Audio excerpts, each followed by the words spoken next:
जैसा कि आप सभी जानते हैं कि माननीय मुख्यमंत्री के निर्देशानुसार राजस्व विभाग के अंतर्गत पब्लिक की जो राजस्व न्यायालय संबंधी समस्याएं हैं उसको दूर करने के लिए राजस्व अधिकारियों को न्यायालयीन और गैर न्यायालयीन अधिकारियों में बांटा गया है। और प्रशासन का प्रयास रहेगा कि जो हमारे राजस्व न्यायालयीन अधिकारी हैं वो ऑफिशियल जो समय सीमा है उसमें 5 दिन अपने पूरे समय कोर्ट में उपस्थित रह के राजस्व प्रकरणों का निराकरण करें, जिससे आम पब्लिक को समस्या का निराकरण होगा। और गैर न्यायालयीन के लिए हमने अन्यत्र अधिकारी नियुक्त किए हैं जो कि गैर न्यायालयीन अधिकारियों के लिए कामों के लिए उपस्थित रहेंगे, जिससे कि जो न्यायालयीन कार्य हैं वो किसी भी प्रकार की बाधा नहीं आएगी। तो इसी को आम पब्लिक लोग समझाने के लिए आज प्रेस वार्ता की गई और आप सभी के माध्यम से अनुरोध है कि इस गवर्नमेंट का जो प्रयास है उसको आम जन तक पहुंचाने का प्रयास करें, जिससे उन सभी इस सुविधा का लाभ उठा सकें। Thank you. आज जो हमारे ये प्रेस वार्ता जो सभी साथियों के साथ हम जो चर्चा कर रहे हैं, बेसिकली राजस्व विभाग में मध्य प्रदेश शासन ने एक महत्वपूर्ण या कह सकते हैं नवाचार किया या कैबिनेट ने भी जिसे अप्रूव किया है, तो कैबिनेट की बैठक में अप्रूव किया गया था। और सभी जिलों में जैसे कि आप लोगों के द्वारा भी कई शिकायतें उठाई जाती हैं और आम पब्लिक भी आती है, जनसुनवाई में भी आपने देखा होगा कि हमारे रेवेन्यू कोर्ट्स में कई केसेस पेंडिंग रहते हैं। तो शासन ने की सहूलियत के लिए और आम पब्लिक की सहूलियत के लिए ये प्रयास किया है कि किस प्रकार ये कोर्ट नियमित रूप से रहे। जब कई बार हम लोग अधीनस्थ न्यायालयों के निरीक्षण के लिए जाते हैं या कई बार स्वयं हमारे न्यायालय भी ऐसे हो जाते हैं कि इसमें हम तारीख दे देते हैं कि, और कई बार कारण ये रहता है कि प्रोटोकॉल या किसी विशेष ड्यूटी की वजह से पीठासीन अधिकारी उपस्थित नहीं रहे। तो अब इसको दूर करने के लिए शासन ने एक बेहतरीन प्रयास किया है और सभी जगह राजस्व न्यायालय को बेसिकली जो हमारे राजस्व के अधिकारी हैं उनको राजस्व न्यायालय और गैर न्यायालयीन अधिकारी के रूप में डिवाइड किया गया। तो 21 तारीख को मंडला जिले में भी हमने अपने जो हमारे तहसीलदार हैं, तो इसमें जो SLR हैं इनके समकक्ष को भी कार्यपालिक मजिस्ट्रेट के पावर दिए गए हैं, मेरे द्वारा आदेश भी जारी किए गए हैं। और हमने ये सूची भी आप सभी को प्रोवाइड कर दी जाएगी, PDF मीडियम्स आप सभी सभी को प्रोवाइड करा दीजिएगा। तो बेसिकली इसमें हमने राजस्व न्यायालयीन अधिकारी के रूप में आदेशित किया है और कुछ मजिस्ट्रेट्स को गैर न्यायालयीन अधिकारी के रूप में किया है। इनके जो दायित्व हैं, राजस्व न्यायालयीन जो हमारे अधिकारी रहेंगे वो सुबह ऑफिस जो टाइम हमारा 10 से 6 उसमें वो राजस्व न्यायालय के कार्य संपादित करेंगे। बेसिकली अभी क्या होता था, आधे घंटे 1 घंटे कोर्ट चलता था या मैक्सिमम 2 घंटे, और सुबह 10 से लेके लंच टाइम तक, फिर लंच के बाद शाम को 6 बजे तक इनका कोर्ट चलेगा। तो बेसिकली ये मान के चलिए कि 3 से 4 गुना अधिक केसेस पर डे ले सकते हैं और जल्दी पेशी आके तो समय सीमा के अंदर इसको क्लियर कर लेंगे केसेस को। और गैर न्यायालयीन कार्यों में जो जैसे कि इनको हमने थानों का भी आवंटन किया है, तो बेसिकली जो कई थानों से रिलेटेड केस आते हैं,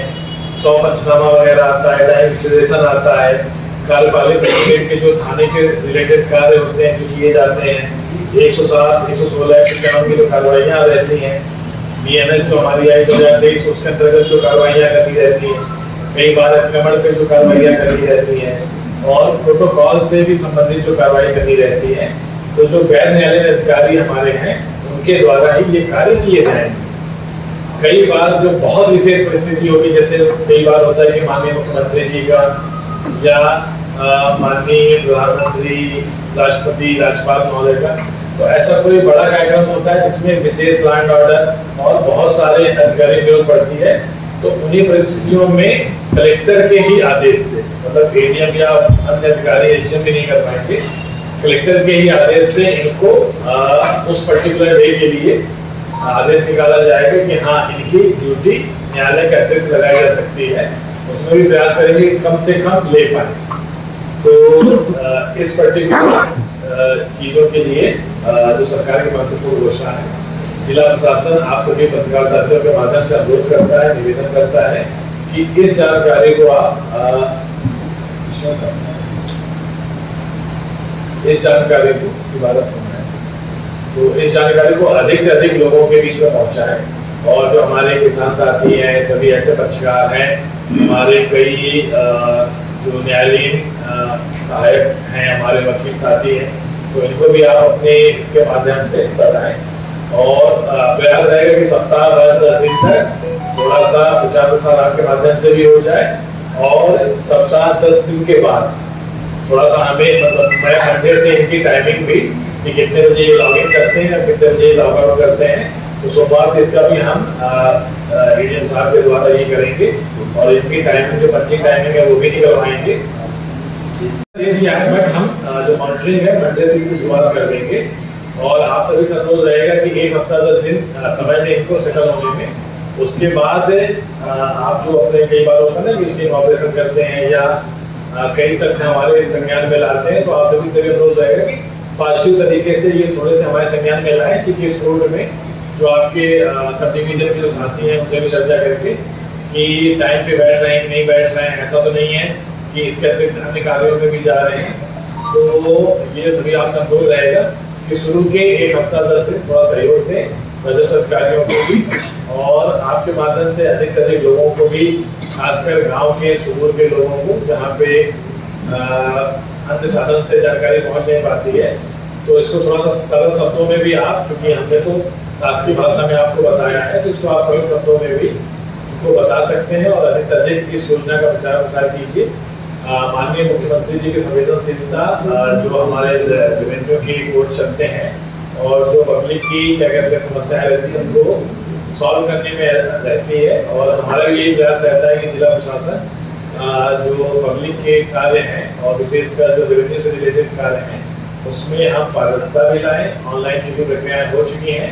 तो अधिक समय मिलेगा निराकरण के लिए, तो जो समस्याओं का अंबार रहता है, हालांकि हम प्रदेश में टॉप 10 में है हमारा RCMS में, और सीमांकन में तो हम इस समय टॉप 3 में भी आ गए हैं। तो प्रयास धीरे धीरे ये रहेगा कि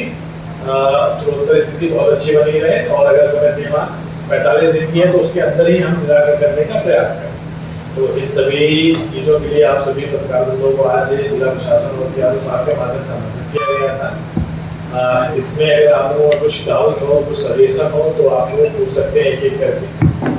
धन्यवाद सर। इसको लागू होने के बाद तो वो शासन के समक्ष हमने डिमांड के रूप में भेज दिया है, तो वो प्रक्रियात्मक चरण है, वो हो जाएगा। बट हमने प्रयास ये किया है कि हर न्यायालय के लिए एक अधिकारी रहे, प्रोटोकॉल वगैरह में वो हम देखें। कुछ ऐसा भी किया गया कि कुछ अधिकारियों को एक्स्ट्रा अधिकारी दिए गए, ऐसा बता दिया है आपको हमने कि जो वो शाखा है उसको बेसिकली एक तरह से अबॉलिश करते हुए सभी को समकक्ष कार्यपालिक मजिस्ट्रेट का मतलब बेसिकली मर्ज कर दिया गया दोनों विभागों को, तो अब केवल रेवेन्यू विभाग रहेगा, राजस्व विभाग, तो सभी के समकक्ष मतलब बेसिकली जो पहले SLR कहलाते थे अब सभी नायब तहसीलदार यही नॉमेनक्लेचर रहेगा। उसमें आप अलग से लैंड रिकॉर्ड का कोई पहले भी नहीं चलेगा, और जो आगामी भर्तियां भी होंगी वो तहसीलदार नायब तहसीलदार इसी रूप में ही होंगी। प्रोटोकॉल है या आने वाले काम है या टिकट हटाना है या कोई प्रोसेसन चल रहा है उसको वाच करना, उसके लिए गैर न्यायिक वाले जिम्मेदार रहेंगे, और जो रेवेन्यू कोर्ट वाले हैं वो सिर्फ और सिर्फ ऑफिस में बैठ के अपनी कोर्ट चलाएंगे और केसेस का प्रॉपर निराकरण। ये हो सकता है क्योंकि अभी कई कलेक्टर्स ने भी मतलब हम लोगों ने कुछ डाउट्स लिए वो उठाए थे ऊपर, तो उसमें सर का ये भी कहना था कि मान लीजिए रेवेन्यू वाला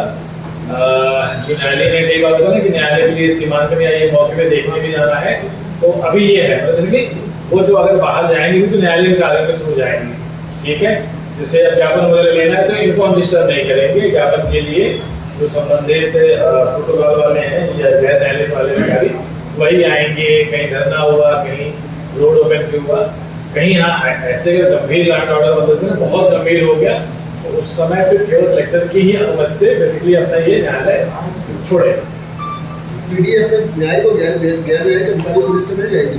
वो सभी हम सोचिए भी आपको देंगे, PRO साहब को दे दिया है, तो PRO साहब 3 आदेश हमने किए थे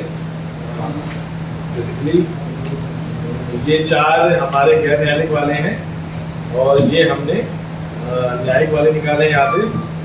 और ये सभी को जो कार्यपालिक मजिस्ट्रेट की शक्तियां प्रदान करने के आदेश हैं। तो ये तीनों वो PDF है सर, ठीक है, तो PDF इनके पास है, ये आप सभी को प्रोवाइड करा देंगे। और चूंकि जो मैंने पहले रिक्वेस्ट किया था कि ये बेसिकली एक पैराडाइम शिफ्ट है, इवोल्यूशन है, तो जब भी कहीं कुछ परिवर्तन होता है तो थोड़ी बहुत समस्याएं आती हैं, तो इसलिए मैंने कहा कि 15 दिन का थोड़ा सा हमें समय दें। तो 15 अगस्त के बाद आप क्रिटिकल एनालिसिस शुरू कीजिएगा। उसके पहले सहयोगात्मक यहाँ साथ यहाँ नहीं बैठ रहे हैं, तो पब्लिक आई हुई है, कई बार जैसे अपना बबलिया कोर्ट है वो हमारा 95 के ऊपर चलता है, तो हो सकता है कि वहाँ इतने केसेस ही ना हो। जैसे मान लीजिए जब इतने केस नहीं है तो फर्स्ट हाफ में ही वो बैठे, तो अवेलेबिलिटी के आधार पे हम कुछ दूसरे काम में देख सकते हैं। जैसे मंडला में ज़्यादा केसेस हैं तो इनको थोड़ी ज़्यादा देर बैठना पड़ेगा, मतलब इसकी प्रॉपर बैठना पड़ेगा। सर ये कुल मिला के कहा जाए अतिरिक्त चार्ज दिया गया नहीं, कार्य का स्पेसिफिक विभाजन करा दिया गया। फॉर एग्जाम्पल अब रिगार्डिंग तो फिर मैं काम की अधिकता देखते हुए काम को बांट दिया गया। काम की अधिकता नहीं बेसिकली देखिए काम की अधिकता रहती है, बट जैसे न्यायालयीन कार्य हमारे प्रोटोकॉल की वजह से जो सफल होते थे उसको सिस्टम